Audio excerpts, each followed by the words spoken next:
I'm Andrew McFarlane, and tonight we're going to relive some happy memories together. 50 years ago saw the start of what was to become an icon in Australian entertainment, Crawford Productions. The name, Crawford, was to become synonymous first with radio, then with television and film. Not just in Australia, but throughout the world. Hector and his sister Dorothy got together in 1945 to produce radio musicals and dramas under the banner Hector Crawford Productions. And they were the first independent production company to be on the scene when television came along. In fact, I'd be surprised if anyone watching tonight hadn't seen or heard at least one of their programs. I thought your husband was away for the weekend. Over the years, Crawfords have given us thousands of hours of entertainment. Everything from cop shows to soaps. Won't you come home, Bill Bailey? Won't you come home? Comedies to musicals. Mike Malquini. Commercials to documentaries, they've made them all.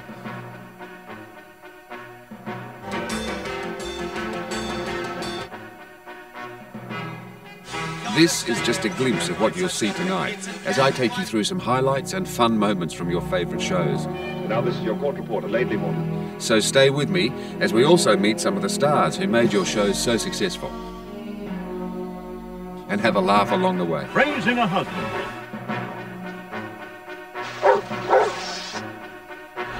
You know, even I got my first acting job at Crawford's, playing a troubled youth in an early episode of that classic Homicide. But why pick on me? You're not the only one. Don't you just hate it when old home movies come back to haunt you? But to get us started, I've chosen one of my favourites. Like to see Mr. Thorne. John Farnham's first appearance as an actor was in this Crawford telly movie, which told the story of an eccentric bookseller come sleuth, played by Gordon Chater. There's much to do. You don't mean you're going to try and tackle this thing yourself? Who better, boy? Well, Mr. Thorne, what do you know about catching crooks?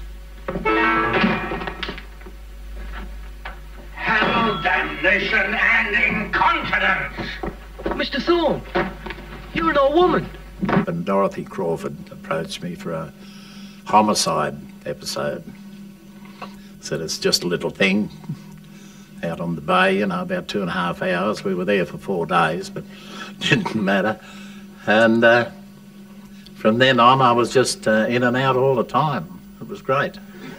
And with Maury, John was to go on and star in his own series, Bobby Dazzler, about an up-and-coming Aussie rock star whose out-of-work ex-vaudevillian father appears out of the blue after 7 years. Bobby! The visitor in this episode is a young Sigrid Thornton. Molly, who are you? My name's Anastasia, but I only want to see Bobby. Where's Bobby? Christopher Bobby!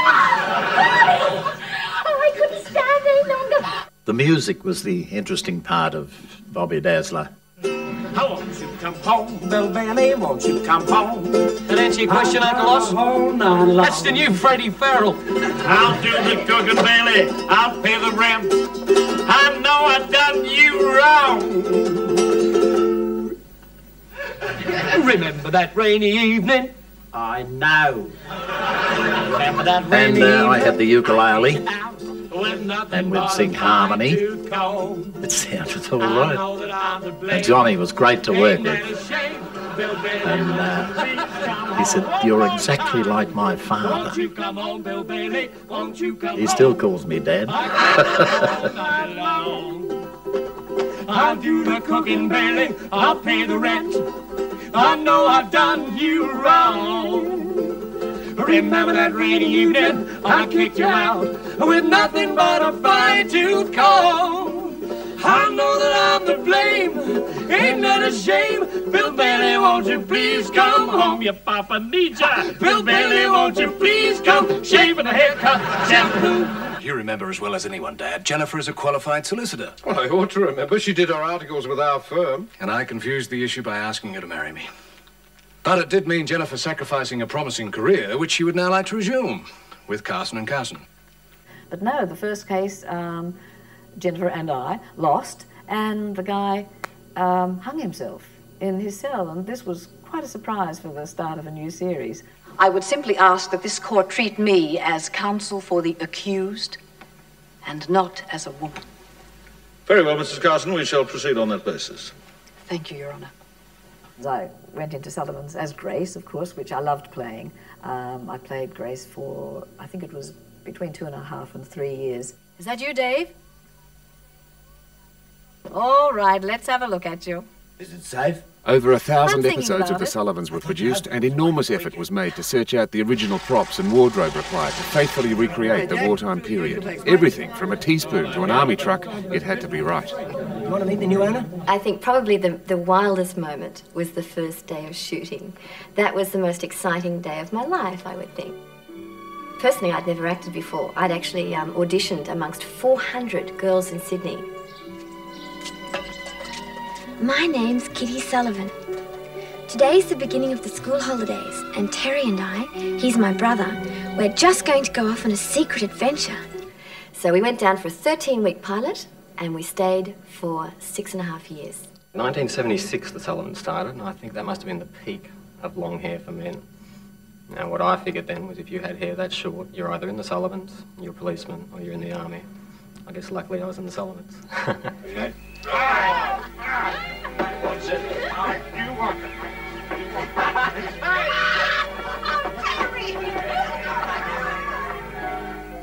You coming?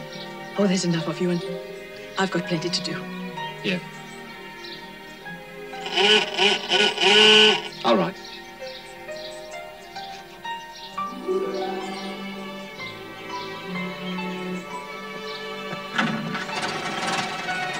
God bless you, Tom.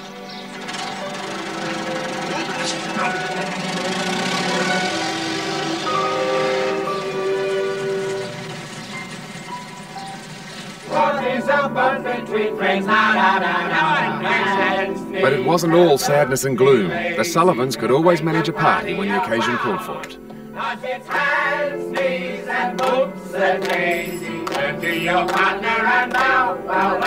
You all right? And when things really got bad, there was always time for a cuppa. I'll put some tea on. You've arrived at the right time. I came out with the kettle on.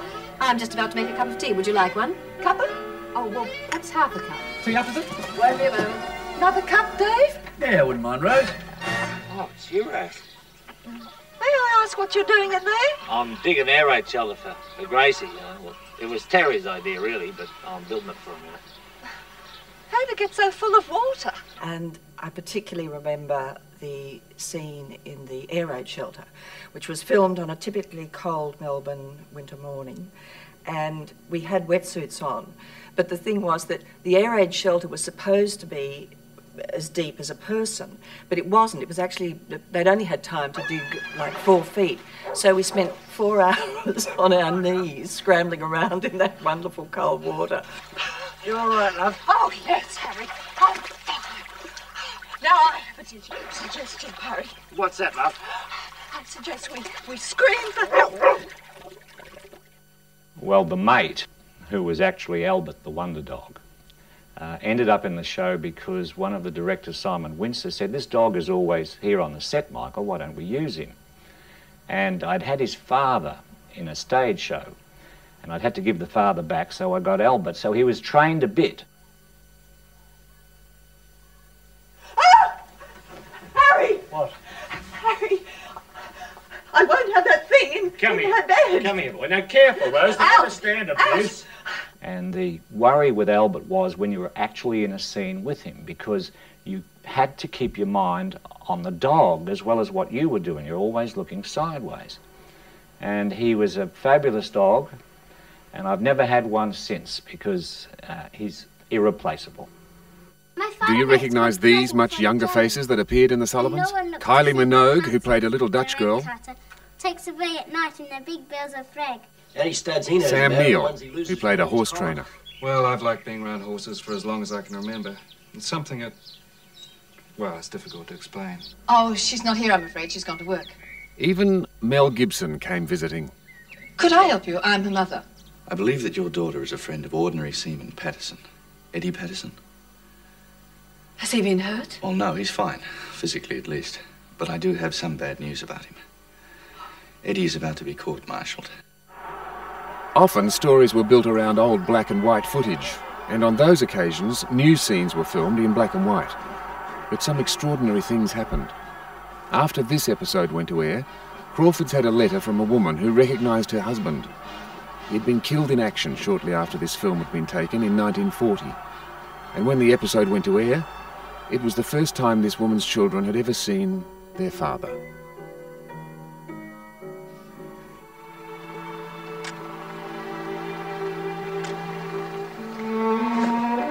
Is it really you?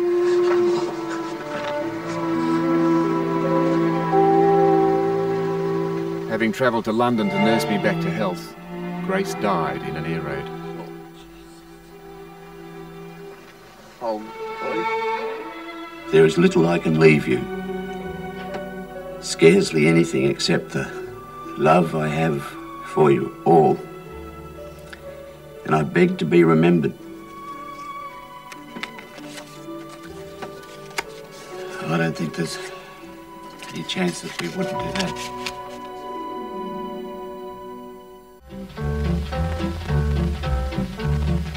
When you start shaking with the shivers, when you get a wobble in your tum tum tum. Known as a telestrip, this was one of many very early ventures by Hector and Dorothy Crawford into TV for kids in the late 50s. Calling Flying Doctor through the air. You'll get your call and he'll be right there. The Flying Doctor. Here by his private airstrip, the great Dr. Dane is always ready to answer a pedal radio call from sick or injured, wherever they are. And whatever the call, in a matter of seconds, he is off to the rescue. Bringing bandages for breaks, bottles for boils, medicines for measles, pills for pimples. Out in the outback, everyone loves the Flying Doctor. But as you can see, they've had a long interest in the Flying Doctors. This series was another of their success stories. It ran for more than 6 years here at home, and like many of their other shows, captured the imagination of the world. I'm Chris Randall. The new Flying Doctor? Well, I think it was the very first episode of Flying Doctors. They decided it had to rain, so they didn't get God's rain, they got these fire trucks. And out came the fire trucks, and they started shooting about 11 o'clock at night. What do you think? Might get off, we might not. If we do get off, we might get into Clippers Crossing. Well, you have to try! Every location was hideous. It was always freezing cold.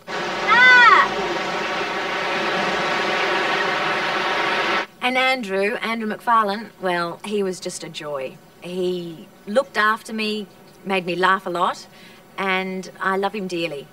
Look, you must be exhausted after the drive. Why don't I show you to your room, meet the local people later? No way, I've been waiting ages for this.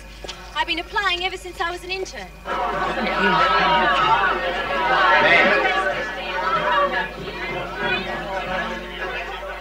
Oh, Mrs. Randall. You didn't tell us the new doctor was married, Tom. The new doctor isn't married. I hope we're not going to have shenanigans. But shenanigans there were, and a serious romance developed between us. Perfect right to see whoever. No? Kiss me quick. What now?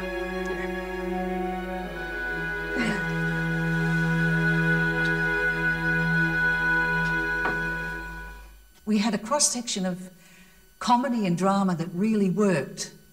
The drama was foremost, but I sort of got involved a lot in the comedy side of it. Nancy, you there? Out the back, quick.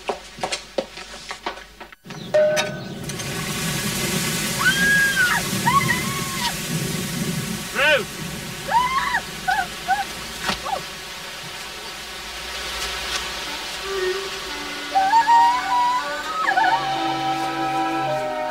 It was something I was proud to be part of, and when those 8 years came to an end, as everything does, that was one of the saddest days of my life when I walked off the set. And I said, goodbye, pub.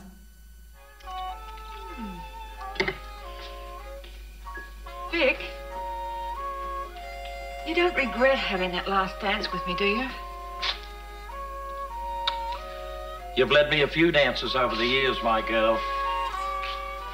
But I wouldn't have missed one of them. Probably the first thing that if you asked one of the cast members what their memory of Flying Doctors would be, the cold. Pretending that it was the outback in the middle of winter in Melbourne. Took some acting, I can tell you. The other memory I have is probably the family feeling we had. We used to go away every 2 weeks to a little town called Minyip, which was Cooper's Crossing, and we'd take the whole crew and cast, and we'd blitz the place. Of course, new doctors came and went. Is there a Dr. Randall here? I'm Dr. Randall. Jeffrey Standish. I'm here to join the staff. But probably the romance with Robert Grubb was the high point. That was dragged on forever, as all romances in television are. Kate, there's something you should know.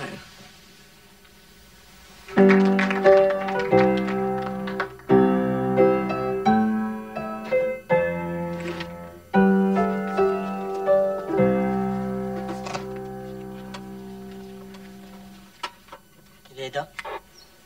I'm ready, DJ. Jeffrey, do you take Kate Jocelyn Willings as your wife? I do. The one you will love and honor above all others. I do. The most important day of my life, and I miss it. Well, you didn't have any choice. Yeah. I just hope Kate remembers it that way. I think she might. Jeff, take a look.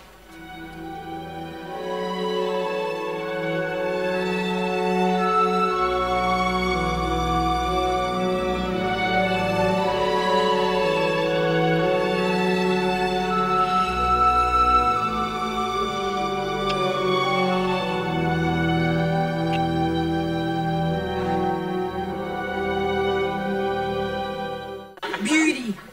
It's a curse. And I've got it.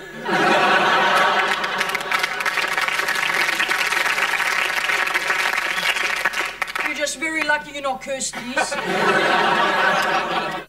Well, Acropolis Now first started as this show that was about these three guys trying to run a cafe, and that was, of course, myself, Jim, Mimo, and Ricky. And we just felt like it needed something, you know, there was something lacking in the first few episodes. And so that's when we decided we'd create this bombshell called Effie. And I didn't even come into the series until I think it was episode 5, and by then it was pretty well established. So it was really different being one of the few women in a male-orientated sitcom, but it changed. Secondly, I'd like to thank my cousin Jim, who's given me the opportunity to meet Craig McLaughlin, who, by the way, I can't see. Hey, is he here? Is Craig here? Did anyone see Craig? Craig there? Did anyone see Craig? Effie, I can explain that. You see, there was this terrible acting accident, and Craig pulled the muscle as he was taking off his shirt. When I was about 7, Crawfords were shooting Homicide in Division 4 in Collingwood, where I grew up, and they'd all those dramatic chase sequences in their Chryslers and their dramatic brown suits. And they'd come out and chase people down lanes, and all the kids from the area would gather around and try to get into shot and begging the director to get used as an extra. I remember when I was little thinking, oh God, it would be the most fantastic thing in the world to work for Crawfords. And I was naive. No, it was a great experience. I wouldn't change it for anything. Come on, mate, 10:28. She's going to be here soon. You ready or what? Michael, please, don't get your worry beads in a knot, eh? I was picking up 6 even before you could talk. And I remember, just as if it was yesterday, the day when you said your first word. You said, Monaro!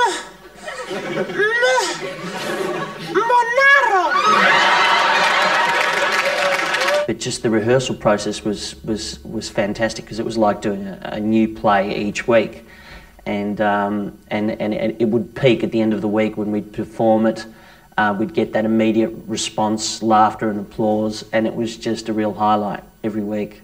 It's been a big 50 years of radio and television. Australian television has definitely progressed, and Crawfords have certainly given us some wonderful programs. You know, from the minute that Crawfords came on the scene with shows like Homicide, our viewing habits changed forever.